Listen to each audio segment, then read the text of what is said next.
Hello, and welcome to a very special episode. Today, we're going to talk a little bit more about the Palanites, which I assume I'm saying right. Let me know if I'm not. But they're one of the groups I like, even though I have a number of problems when it comes to their design. I think that in some cases, they tend to be a little too generic and can be kind of used in any setting, and that's good or bad. Now, last time I talked about the veterans and mentioned that I kind of would have liked them to lean into a gladiator kind of feel, but we're going to go with some of their more recent things. Now, I didn't cover at the time they came out, but let's talk about the Palanite Enforcer Hans.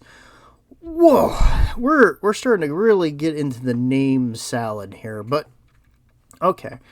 I not quite sure I like them calling them haunts, but we're going to go from there. So the idea is that these guys are psychics that are picked up, indoctrinated, given psycho, training, all that fun stuff, and they wear special suits that help prevent them from, overloading and causing bad things like opening the warp up and things of that manner. They're sanctioned psychers, and they wear something called hexagrammatic dampeners in their suits.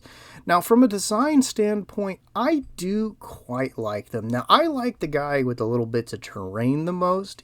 He's got the two bits on his fang. He's got the kind of shackle. He's very aggressive looking. I like those incorporations of the psychic elements you'd see in other parts of 40K with the elements of the Palanites. I think they actually go quite well together.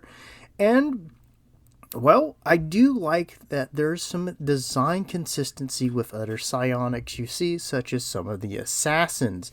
You know the ones I'm talking about. Now, there are two types, and they are the psi-renders, which are effectively telepaths. They mind read people, do things of that manner, and cause hallucinations, blah, blah, blah. They're your kind of jerk that goes, I'm going to Professor X you. Meow, meow, meow, meow, meow. That's how they are.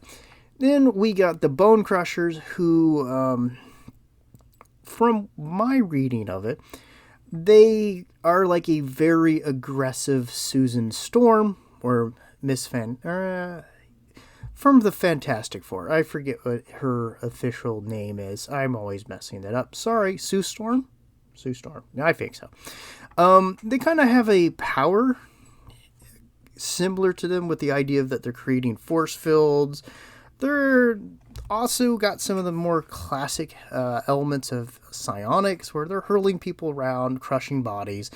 All the fun stuff. I really like the aggressive pose on the Bone Crusher. I like the way he's been designed.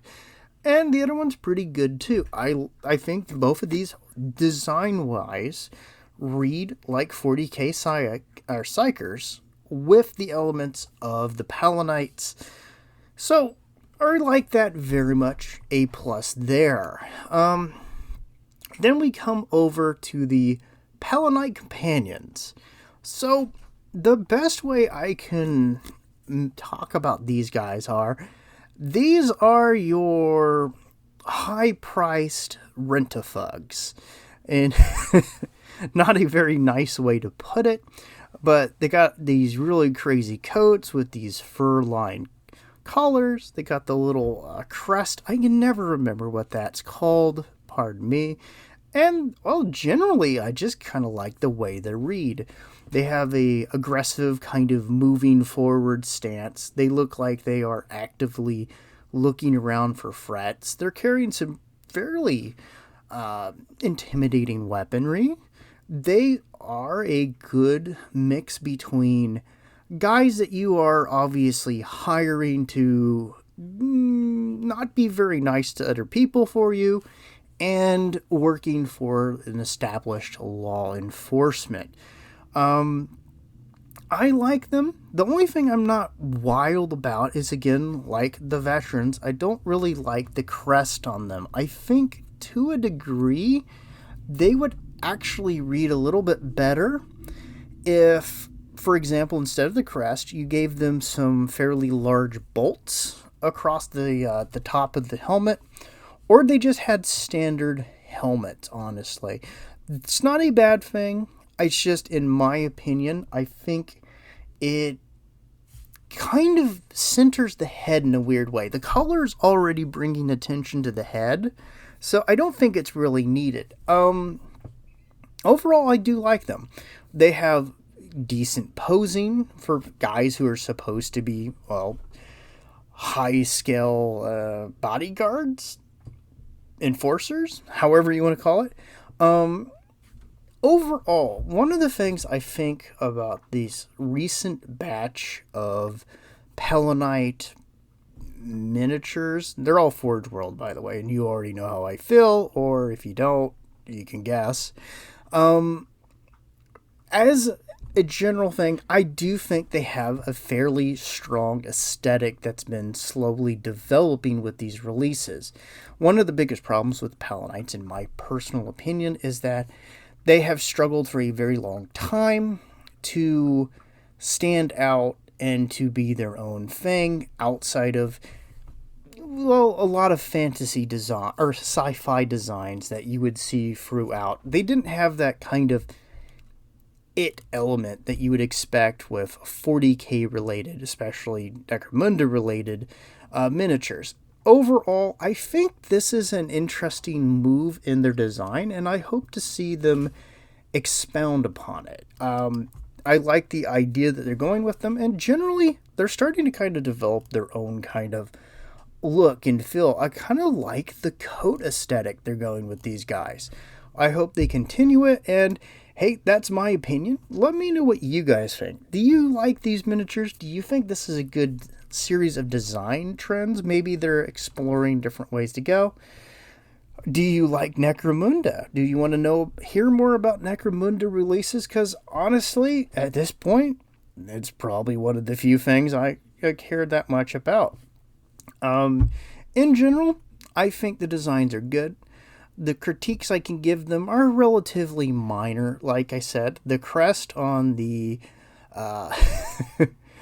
the companions, I think, actually distracts from the focus of the face, which is usually what you're trying to go, because we already have the colors bringing their heads into focus, and especially their face, because of the black on yellow, or yellow on black, whichever way you want, with the green islands. We're already grabbing your attention. I think the crests are distracting from that. The haunts, which I'm going to struggle with, the Palanite Psychers, I actually quite like them. I think they're striking. They take elements from the general Psyker design philosophy, and they apply them to the Palanite design very, very well. There's not got a lot of negative to say. In fact, I like the fact that there's a minimum of weird guys flying around in odd poses and fiddly terrain bits, even though the one has some. But whatever. Overall, I'm going to give both releases a thumbs up. I think they're nice, and thank you for joining me, and have a lovely day. Bye-bye.